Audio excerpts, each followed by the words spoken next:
Student, तो आज हम लोग BSc third year inorganic chemistry जो टॉपिक स्टडी करने वाले हैं वो टॉपिक है crystal field splitting of D orbital in tetrahedral compound. ठीक है, उसके लिए मैंने एक मॉडल बनाया है। ठीक है, और हम लोगों को पहले क्या करना है कि टेट्राहेड्रल ज्योमेट्री क्या होती है वो समझना है। पहले बोर्ड पे देख लेते हैं। तो यहाँ देखो, मेटल आयन को ये रेड डॉट से डिनोट किया है। यहाँ है मेटल आयन, सराउंडिंग एरिया में जो लिगैंड्स है ये इस तरह से अरेंज है। ठीक है, हम लोगों ने क्या स्टडी किया है, मेटल आयन जो होता है उसमें दो टाइप्स के ऑर्बिटल रहते हैं। ये जो सेंटर मेटल आयन जो प्रेजेंट है इसमें दो टाइप्स के ऑर्बिटल है। एक तो एक्सियल ऑर्बिटल जो कौन से होते हैं, D X square Y square and D Z square, ये कौन से है, एक्सियल ऑर्बिटल्स। और दूसरे प्लेनर ऑर्बिटल्स है। ठीक है, प्लेनर ऑर्बिटल कौन से है, D X Y, D Y Z, D Z X, ये हो गए प्लेनर ऑर्बिटल जो कहा है, ये सेंट्रल मेटल एटम के पास प्रेजेंट है। सराउंडिंग जो लिगैंड्स है, ठीक है, जैसे ही लिगैंड्स जो है सेंट्रल मेटल एटम की तरफ आएगा तो कुछ फोर्सेस एक्ट करते हैं, जैसे फोर्स ऑफ रिपल्शन। कभी फोर्स ऑफ रिपल्शन ज्यादा होता है, कभी फोर्स ऑफ रिपल्शन कम होता है। अगर वो एक्सियल ऑर्बिटल्स है, ठीक है, जो एक्सिस के ऊपर है और वहां ही अगर लिगैंड प्रेजेंट है तो ज्यादा रिपल्शन होता है। और अगर वो प्लेनर ऑर्बिटल है, ठीक है, जैसे ये ऑर्बिटल जो प्लेन में है, जो एक प्लेन फॉर्म कर रहे हैं, अगर वो प्लेनर ऑर्बिटल है और अगर प्लेन में अगर लिगैंड है, फिर वो एक्स वाई रहेगा, वाई जेड रहेगा या जेड एक्स रहेगा, तो वो मैक्सिमम रिपल्शन इसके प्लेन में फील करेगा। ठीक है, तो हमको प्लेन का कंसेप्ट समझना है, इसीलिए हम लोगों ने क्या किया है कि ये जो स्ट्रक्चर है उसे एक क्यूब के अंदर यहाँ प्लेस कर दिया। ठीक है, क्योंकि हम लोगों के पास जो प्लेनर ऑर्बिटल है, एक्स वाई प्लेन कौन सा है, ठीक है, वाई जेड प्लेन कौन सा है, जेड एक्स प्लेन कौन सा है, ये हम लोगों को समझना है। वो ऑर्बिटल किस तरह से ये प्लेन के ऊपर आ रहे हैं वो समझना है, इसीलिए हमने ये स्ट्रक्चर को कहाँ प्लेस कर दिया, क्यूब के अंदर प्लेस कर दिया। अभी क्या करेंगे, जैसे डायग्राम में हम लोगों ने देखा है वैसे ही अगर आप मॉडल में ऑब्जर्व करोगे तो यहाँ ये देखो, सेंटर पे यहाँ ये मेटल आयन है। ठीक है, ये ब्लू कलर का जो है वो मेटल आयन है। और लिगैंड्स किस तरह से है, ये जो ऊपर का प्लेन है और उसका जो ये डायगोनल है, ठीक है, ये डायगोनल पे ये दो लिगैंड्स है।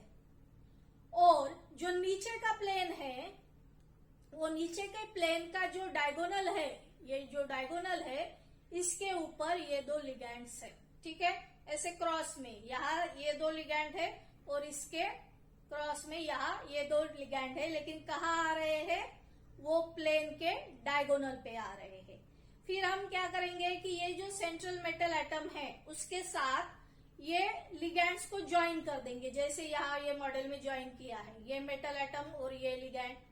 ठीक है, चारों भी लिगैंड को ज्वाइन किया है। टेट्राहेड्रल यानी क्या, एक सेंट्रल मेटल एटम है और अपने पास 4 लिगैंड्स है जो इस तरह से अरेंज किए हैं।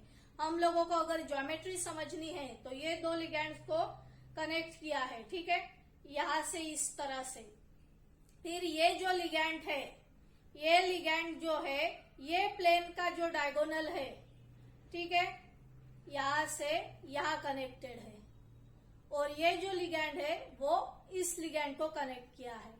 तो ओवरऑल टेट्राहेड्रल शेप फॉर्म हो रहा है। ठीक है, यहां से देख लो, यहां से ये दो लिगैंड इस तरह से कनेक्टेड है, फिर यहां से कनेक्टेड है, फिर ये जो है यहां से इधर ये लाइन से बॉन्ड से कनेक्टेड है और नीचे यहां से इस तरह से कनेक्टेड है। तो ये केयरफुली अगर शेप आप लोग ऑब्जर्व करोगे, देखो इस तरह से ये जो शेप बन रहा है ये जो शेप बन रहा है वो कौन सा शेप है? Tetrahedral shape. ठीक है, इतना आप लोगों को क्लियर हो गया होगा। तो यहाँ जो है ये हमने ये क्यूब के अंदर प्लेस कर दिया। अभी दो टाइप्स के कौन से ऑर्बिटल होते हैं वो भी हमने देख लिया। अभी क्या करेंगे, हम लोगों को अभी डिसाइड करना है कि हमारा ये जो टेट्राहेड्रल कंपाउंड है उनमें जो दो ग्रुप्स है, ये ग्रुप को हमने Eg करके डिनोट किया था ऑक्टाहेड्रल के केस में, और इसे T2G करके डिनोट किया था। ठीक है, ये तीन ऑर्बिटल के सेट को क्या बोलते हैं? T2G, और ये दो ऑर्बिटल के सेट को बोलते हैं Eg। अभी हम लोग देखेंगे कि हमारा जो लिगैंड है उसकी पोजीशन क्या है। अगर ये जो लिगैंड है ये एक्सिस के ऊपर है क्या? यहाँ एक लिगैंड है और ये डायगोनली अपोजिट उसके ये लिगैंड है, तो ये जो लिगैंड है ये एक्सिस के ऊपर है क्या? नहीं है। एक्सिस जो जा रही है सेंट्रल मेटल एटम से ऐसे परपेंडिकुलर, तीन एक्सिस हम लोगों ने ड्रॉ की है। ये है एक्स एक्सिस, उसके परपेंडिकुलर है वाई एक्सिस, और ये उसके परपेंडिकुलर है जेड एक्सिस। तो ये जो लिगैंड है ये लिगैंड किसी भी एक्सिस के ऊपर नहीं आ रहा है, तो कहाँ आ रहा है? In between the plane. ठीक है, ये एक्स है और ये वाई है, तो ये दोनों एक्सिस के बीच में ये जो प्लेन का पोर्शन आ रहा है वहां ये जो है ये लिगैंड प्रेजेंट है। ठीक है, ये लिगैंड यहाँ प्रेजेंट है, मतलब एक्सिस के ऊपर नहीं आ रहा है। और ये जो है हमारा सेंट्रल मेटल एटम और जो डी ऑर्बिटल है वो डी ऑर्बिटल कहाँ आ रहा है? इस तरह से अगर डी ऑर्बिटल ड्रॉ करना है तो हम लोग एक्स और वाई प्लेन के अंदर डी ऑर्बिटल ड्रॉ करेंगे। किस तरह से ड्रॉ करेंगे? इस तरह से, सपोज मैंने यहाँ से डी ऑर्बिटल ड्रॉ किया। ये डी ऑर्बिटल कहाँ है? एक्स और वाई प्लेन के अंदर है। ठीक है, सपोज यहाँ से और एक ऑर्बिटल ड्रॉ कर लेते हैं y और z एक्सिस के बीच में। सपोज वो ऑर्बिटल इस तरह से आ रहा है। ठीक है, यहाँ से ये y एक्सिस और यहाँ से z एक्सिस, तो ये जो z एक्सिस है वो, और ये जो y एक्सिस है सपोज यहाँ से गई है। ठीक है, z एक्सिस और y एक्सिस के बीच में यहाँ से और एक ऑर्बिटल ऐसे ड्रॉ कर लेते हैं। तो यहां हम देखेंगे ये कैसे है? प्लेनर ऑर्बिटल्स है जो इन बिटवीन द प्लेन सी होते हैं। यहां से ये y एक्सिस जा रही है। ये जो है प्लेनर ऑर्बिटल ये एक्सिस के पास है लेकिन एक्सिस के ऊपर नहीं आ रहे हैं। ठीक है, एक्सिस के नियर बाय एरिया में आ रहे हैं लेकिन एक्सिस के ऊपर नहीं आ रहे हैं। स्टूडेंट अगर केयरफुली देखोगे तो यहाँ जो है एक्स एक्सिस है। ठीक है, जेड एक्सिस जो है वो पीछे की तरफ है, बोर्ड पे हम लोग नहीं दिखा सकते, तो वो आप लोगों को इमेजिन करना पड़ेगा। पीछे से जेड एक्सिस जा रही है। एक्स और वाई प्लेन में इस तरह से अगर ऑर्बिटल ड्रॉ करते हैं, ठीक है, इस तरह से अगर ऑर्बिटल ड्रॉ करते हैं, इसका एक लोब यहाँ दिखाया, एक लोब ये साइड में दिखाया, वाई और जेड में यहाँ एक लोब दिखाया, और यहाँ जो छोटा लोब है वाई और जेड, ठीक है, वो वाई प्लेन में और जेड जो पीछे एक्सिस है, ठीक है, वाई और जेड प्लेन में ये लोब आ रहे हैं। तो यहाँ जो लिगैंड्स है, ठीक है, जो एक्सियल लिगैंड्स है, मतलब जो एक्सियल लिगैंड्स है, अगर लिगैंड्स एक्सिस के ऊपर रहते, जैसे ऑक्टाहेड्रल कॉम्प्लेक्स में था, लिगैंड्स एग्जैक्टली एक्सिस के ऊपर रहते हैं, तो इसीलिए ये जो एक्सियल ऑर्बिटल है उनके बीच में और लिगैंड के बीच में ज्यादा रिपल्शन है। लेकिन यहाँ जो लिगैंड्स है वो एक्सिस के ऊपर नहीं है, प्लेन में है, तो एक्स और y प्लेन में है, ठीक है। तो ये जो लिगैंड है ये प्लेनर ऑर्बिटल के पास है, और ये जितने भी लिगैंड्स है वो यहाँ जो प्लेनर ऑर्बिटल है उनके पास है, लेकिन जो एक्सियल ऑर्बिटल है सेंट्रल मेटल एटम का, सेंट्रल मेटल एटम अगर एक्सियल मतलब ये एक्सिस के ऊपर ऑर्बिटल अगर प्रेजेंट है तो ये लिगैंड दूर रहेगा, ठीक है। अगर ये एक्सिस के ऊपर जो है जैसे एक्स स्क्वायर वाई स्क्वायर होता है, इसके एक्सिस के ऊपर अगर वो ऑर्बिटल प्रेजेंट है तो जो भी लिगैंड है वो दूर है, या जो भी लिगैंड है वो एक्सियल अगर ऑर्बिटल जो है उनको देखते हैं, ये एक्सिस के ऊपर अगर ऑर्बिटल है तो ये जो लिगैंड है वो दूर है। लेकिन जो प्लेनर ऑर्बिटल है D X Y D Y Z D Z X, तो जो प्लेन में रहेंगे वो क्या रहेंगे, ये लिगैंड के पास में रहेंगे। तो अगर पास में है जो भी लिगैंड है वो पास में है तो जो एनर्जी होती है रिपल्शन की एनर्जी ज्यादा होती है, और किसके लिए ज्यादा रहेगी, प्लेनर ऑर्बिटल्स के लिए ज्यादा रहेगी। तो यहाँ डायग्रामेटिकली हम ड्रॉ करेंगे, इस तरह से एनर्जी लेवल अगर दिखाएंगे तो जो प्लेनर ऑर्बिटल है उनकी एनर्जी ज्यादा हो रही है। ये जो पूरा ग्रुप है ये T2G ग्रुप है, ठीक है। ये ग्रुप जो है या यहाँ DXY DYZ DZX लिख लेते हैं, ये जो ग्रुप है इसकी एनर्जी ज्यादा है। और इन जनरल ये जो ऑर्बिटल्स है वो कैसे दिखाते हैं हम, अगर ऑर्बिटल्स के फॉर्म में अगर दिखाना है तो इस तरह से 3 कॉलम ड्रॉ करेंगे T2G, ठीक है। और यहाँ ऐसे जो इजी है वो इस तरह से ड्रॉ करेंगे। तो T2G की एनर्जी ज्यादा है और EG की एनर्जी कम है। मतलब टेट्राहेड्रल कॉम्प्लेक्स के लिए जो प्लेनर ऑर्बिटल्स है, प्लेनर ऑर्बिटल में मैक्सिमम रिपल्शन है, ठीक है। मैक्सिमम रिपल्शन यानी हायर एनर्जी, और जो एक्सियल ऑर्बिटल है वो दूर है, इसीलिए मिनिमम रिपल्शन यानी कम एनर्जी, ठीक है। तो I hope you understood up to this, just have a look on this, फिर हम आगे बढ़ेंगे। सो स्टूडेंट, हमने क्या देखा कि जो पहले डी ऑर्बिटल्स थे, ठीक है, यहाँ डी ऑर्बिटल्स ये डीजेनरेट थे, ठीक है, एक एनर्जी लेवल पे थे, फिर वो सेपरेट हो गए। कौन से 2 ग्रुप्स में, जो ऊपर गया वो था DXY, यहां लिख देंगे DXY DYZ DZX, और नीचे जो था वो DX² माइनस Y² DZ², ठीक है। ये 2 ग्रुप में ये सेपरेट हो गए। तो जो सेंटर है हमारा, ठीक है, यहां से सपोज एक लाइन ड्रॉ करेंगे तो ये क्या दिखा रहा है कि क्रिस्टल फील्ड स्प्लिटिंग दिखा रहा है,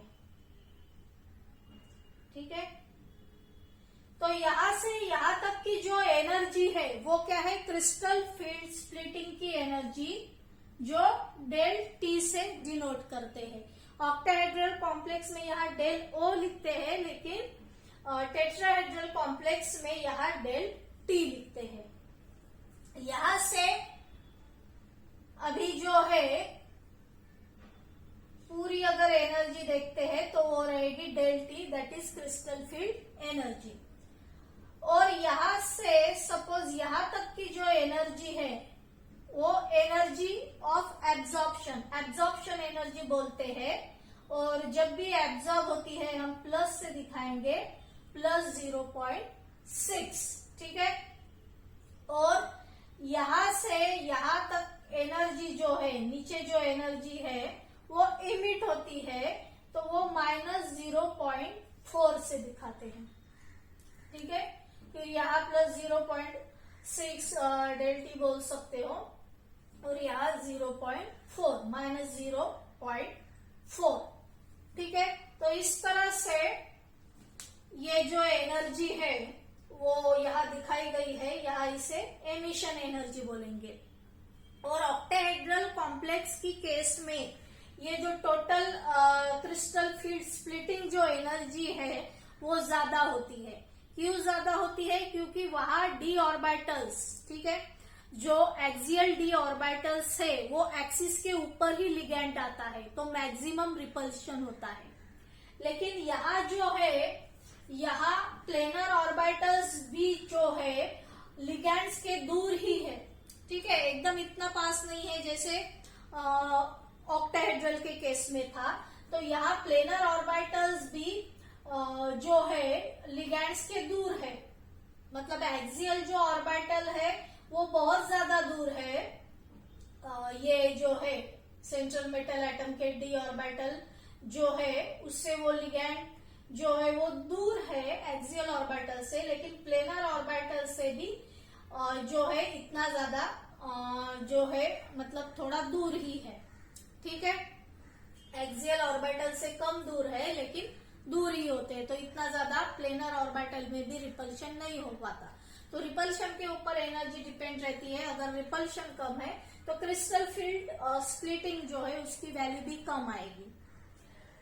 तो as compare to tetrahedral complex यहाँ क्रिस्टल फील्ड स्प्लिटिंग एनर्जी की वैल्यू जो है वो कम आती है। ठीक है, तो पहले ये आप लोग देख लो, फिर हम आगे बढ़ेंगे। सो स्टूडेंट, हमने क्या देखा? पहले डीजेनरेट डी ऑर्बिटल थे। ठीक है, डीजेनरेट डी ऑर्बिटल थे, उनकी एनर्जी सेम थी। फिर वो दो ग्रुप्स में इस तरह से डिवाइड हो गए। यहाँ हम सेंटर से इस तरह से लाइन ड्रॉ करेंगे। एनर्जी हाई किसकी थी? ये जो तीन ऑर्बिटल है D X Y, D Y Z, D Z X. Energy कम किसकी थी? दो orbital D X square minus Y square, D Z square. ठीक है, यहां से थोड़ा हम सेंटर में ड्रॉ करेंगे इस तरह से।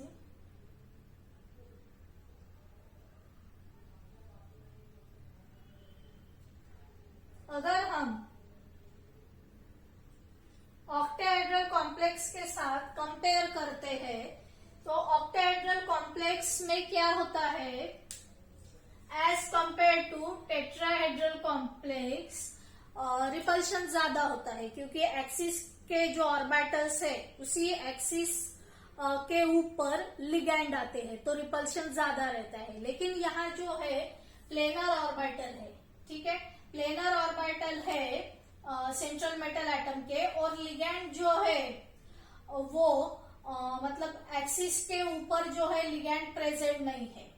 लिगैंड जो है वो एक्सिस के ऊपर भी प्रेजेंट नहीं है, और प्लेन में भी जो है, जो प्लेनर ऑर्बिटल है उसके भी थोड़ा दूर है। मतलब एक्सिस से तो ज्यादा ही दूर है एक्सियल ऑर्बिटल से, लेकिन प्लेनर ऑर्बिटल से भी जो है वो दूर है, एकदम पास नहीं है। तो रिपल्शन यहाँ कम ही है as compare to octahedral complex. Repulsion बहुत कम है, इसीलिए ये जो क्रिस्टल फील्ड स्प्लिटिंग एनर्जी है, ठीक है, इतनी जो एनर्जी है क्रिस्टल फील्ड स्प्लिटिंग एनर्जी है जो ऑर्बिटल को स्प्लिट कर रही है, जो डिनोट करेंगे by del T. Tetrahedral complex के लिए डेल्टा टी, ऑक्टाहेड्रल कॉम्प्लेक्स के लिए डेल्टा ओ से डिनोट किया था, ये कम होती है। ठीक है, as compare to octahedral complex यहाँ ये जो क्रिस्टल फील्ड एनर्जी की वैल्यू है वो कम है। यहां से इतनी जो एनर्जी है, ठीक है, वो प्लस 0.4 होती है, वो होती है एब्जॉर्प्शन की एनर्जी। और यहां से यहां तक की जो एनर्जी है वो माइनस से, क्योंकि एनर्जी जो है वो एमिट होती है, तो माइनस 0.6। और इसका भी यूनिट डेल टी लिखेंगे, इसका भी यूनिट डेल टी लिखेंगे। ठीक है, तो यहाँ हमने किसके साथ कंपेयर किया? ऑक्टाहेड्रल कॉम्प्लेक्स के साथ कंपेयर किया। फिर ऑक्टाहेड्रल कॉम्प्लेक्स जो है उसमें क्या होता है कि कोऑर्डिनेशन नंबर, जैसे कोऑर्डिनेशन नंबर जो है फॉर टेट्राहेड्रल कॉम्प्लेक्स 4 होता है, ऑक्टाहेड्रल कॉम्प्लेक्स 6 होता है। ठीक है, ये किसके लिए है? ऑक्टाहेड्रल कॉम्प्लेक्स के लिए 6, टेट्राहेड्रल कॉम्प्लेक्स के लिए 4। तो लिगेंड्स यहाँ कम है और यहाँ लिगेंड्स जो है वो ज्यादा है। ज्यादा लिगेंड्स रहेंगे तो नेचुरली उनका जो क्रिस्टल फील्ड है, इलेक्ट्रॉनिक क्रिस्टल फील्ड है, उसकी वैल्यू भी ज्यादा रहेगी। कम लिगेंड है तो क्रिस्टल फील्ड की वैल्यू जो है, जो क्रिस्टल फील्ड वो क्रिएट कर रहे हैं सराउंडिंग द मेटल आयन, वो कम रहेगा। मतलब क्या, ज्यादा लिगेंड है तो स्प्लिटिंग ज्यादा रहेगी, और यहाँ टेट्राहेड्रल के केस में कम लिगेंड है तो ये स्प्लिटिंग कम होती है, इसीलिए भी क्रिस्टल फील्ड की वैल्यू जो होती है वो लो होती है। तो इसके लिए भी एक फॉर्मूला दिया है, जैसे डेल टी इक्वल टू कितनी कम होती है ये दिखाने के लिए 4/9 डेल ओ, मतलब कितनी कम होती है, ये जो डेल ओ की क्रिस्टल फील्ड एनर्जी की वैल्यू है उसके 4/9, उसका अगर 4/9 किया तो उतनी वैल्यू क्रिस्टल फील्ड की आएगी टेट्राहेड्रल के लिए, इतनी कम होती है। ठीक है, so I hope you understood up to this. यहाँ तक के बहुत सारे पॉइंट्स आप लोगों के क्लियर हो गए होंगे, तो हम लोग आगे बढ़ेंगे। Just have a look on this. So student, यहाँ हम और एक नया कॉन्सेप्ट इंट्रोड्यूस करेंगे, दैट इज पेयरिंग एनर्जी, जिसे हम कैपिटल पी से डिनोट करेंगे। ठीक है, इलेक्ट्रॉन्स की टेंडेंसी ये होती है कि वो पेयर भी होना चाहता है। तो ये जो पेयरिंग एनर्जी है, अगर हम टेट्राहेड्रल जो है जहाँ की क्रिस्टल फील्ड स्प्लिटिंग की वैल्यू लो रहती है, वो केस में क्या होता है कि ये जो डेल टी की वैल्यू है वो लो होती है देन पेयरिंग एनर्जी। मतलब इलेक्ट्रॉन्स यहाँ जो है टेट्राहेड्रल फील्ड में इलेक्ट्रॉन्स जो है वो पेयर नहीं होंगे। जो भी लो एनर्जी है वो हमेशा स्टेबल होती है, स्टेबिलिटी की तरफ जाती है। तो यहाँ ये जो क्रिस्टल फील्ड स्प्लिटिंग की एनर्जी कम है, ठीक है, और पेयरिंग की एनर्जी ज्यादा है। तो यहाँ जो इलेक्ट्रॉन है वो पेयर नहीं होंगे। ठीक है, पहले वो इलेक्ट्रॉन क्या करेंगे, इस तरह से सिंगल सिंगल हर एक ऑर्बिटल में जाएंगे, क्योंकि उनकी पेयरिंग की एनर्जी तो हाई है। ठीक है, तो वो हाई एनर्जी की तरफ नहीं जाएंगे, वो क्या करेंगे, पहले सिंगल सिंगल नीचे और ऊपर फील हो जाएंगे। तो इसका मीनिंग क्या है कि यहाँ जो है वो हाई स्पिन कॉम्प्लेक्सेस फॉर्म होते हैं, हाई स्पिन कॉम्प्लेक्सेस।